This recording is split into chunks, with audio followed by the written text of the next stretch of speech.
तुझे एक emergency operation के लिए अंडरकवर स्पाई बनना पड़ेगा।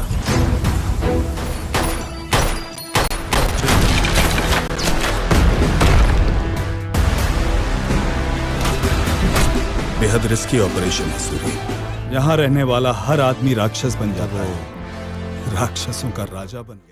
किंगडम मूवी रियल स्टोरी पे बेस्ड है या नहीं?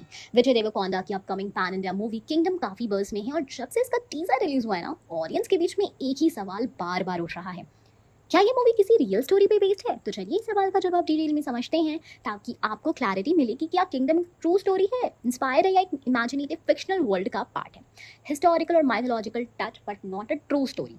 पहले तो ये क्लियर करना जरूरी है कि किंगडम एक फिक्शनल स्टोरी है। ये मूवी किसी डायरेक्ट रियल लाइफ पर्सन या इवेंट पे बेस्ड नहीं है, लेकिन इसका मतलब ये बिल्कुल नहीं है कि स्टोरी में रियल लाइफ एसेंस या इंस्पिरेशन नहीं है। इस मूवी का टीजर और अर्ली प्रमोशनल मटेरियल ये हिंट देते हैं कि स्टोरी में रीइंकार्नेशन यानी पुनर्जन्म, कॉलोनियल एरा ऑपरेशन और ट्राइबल रेजिस्टेंस जैसे एलिमेंट्स होंगे, जो कि हिस्टोरिकल थीम्स है लेकिन एक्चुअल हिस्टोरिकल इवेंट या पर्सनैलिटी से डायरेक्टली इंस्पायर्ड नहीं है। East India company and colonial set India setting real जैसा बैकड्रॉप टीजर में दिखाया गया है। ईस्ट इंडिया कंपनी की शिप, बर्निंग विलेजेस और ब्लड सोक्ड बैटलफील्ड क्लियरली दिखा रहे कि सेटिंग ब्रिटिश कॉलोनियल एरा के टाइम की है। इसका मतलब है कि मूवी का फिक्शनल प्लॉट एक रियल हिस्टोरिकल बैकड्रॉप में सेट किया गया है। ये टेक्निक पहले भी काफी सक्सेसफुल रही, जैसे RRR ने अलूरी सीताराम राजू, कोमाराम भीम जैसे फ्रीडम फाइटर्स के ऊपर फिक्शनल कहानी बनाई थी।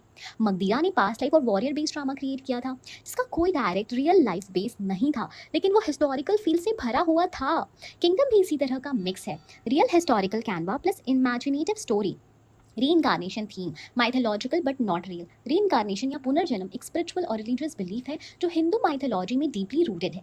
इंडियन सिनेमा में इस कॉन्सेप्ट पे कई मूवीज बन चुकी है, Karan Arjun, Shahrukh Khan and Salman Khan, Magadheera, Ram Charan, Kanguva, Suriya, upcoming. Kingdom भी इस जॉनर का हिस्सा लगती है, जहाँ एक वॉरियर दोबारा जन्म लेता है अपनी पुरानी लाइफ के अधूरे मिशन को पूरा करने के। थीम माइथोलॉजी से इंस्पायर जरूर है, लेकिन ये कोई रियल लाइफ डॉक्यूमेंटेड स्टोरी नहीं होती। Visuals and plot suggested fictionalised heroism. Teaser में विजय देवरकोंडा का tribal leader like appearance, rugged look, jail scenes और रेबल अपराइजिंग क्लियरली शो करता है कि ये कहानी एक चॉजन वन टाइप हीरो के ऊपर फोकस्ड है, जिसे लोगों के लिए लड़ना है, उन्हें जस्टिस से बचाना है। ऐसे फिक्शनलाइज्ड फ्रीडम फाइटर या मसीहा टाइप कैरेक्टर्स इंडियन सिनेमा में कॉमन है, जैसे बाहुबली, पुष्पा, KGF के रॉकी भाई, जिनका रियल लाइफ से कोई लेना देना नहीं होता, लेकिन वो इमोशंस और थीम्स रियल जैसे लगते हैं।